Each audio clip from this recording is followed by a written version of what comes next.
మాల్దీవుల కథ కొత్త మలుపు తిరుగుతోంది. మాల్దీవుల్లో ఏదైతే తాజాగా జరుగుతున్నటువంటి పరిణామాలు ప్రధానమైనటువంటిది ఏంటది,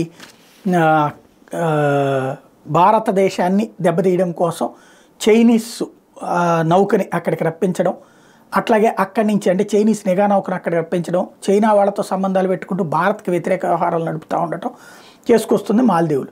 తాజాగా భారత్ ఏం చేసింది, ఆంక్షలు అనే కంటే కూడా ఎగుమతులు ఆపేసింది. వాస్తవంగా ఇదివరకు మాల్దీవుల్లో హయ్యెస్ట్ టూరిస్టులు ఇండియన్స్, ఇప్పుడు 5వ స్థానానికి పడిపోయింది ఇండియా.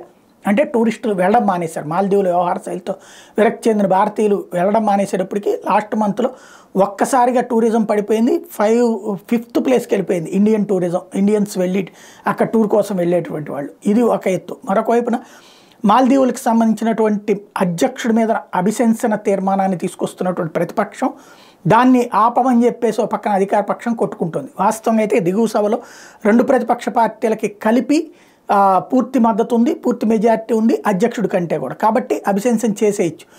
అలా చేస్తారన్నటువంటి నేపథ్యంలో దాన్ని ఆపమని చర్చలు జరుపుతుంటే క్షమాపణ చెప్పండి భారతదేశానికి అంటూ ప్రతిపక్షాలు ఇద్దరూ కలిసి మొయిజ్జు ప్రభుత్వం మీద ఒత్తిడి తెస్తున్నారు.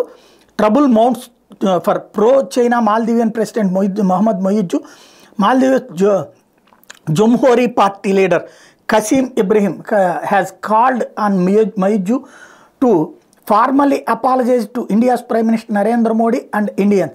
The demand comes as the Maldivians opposition is set to impeach President Moizu. ఇది అసలైనటువంటి వ్యవహారం.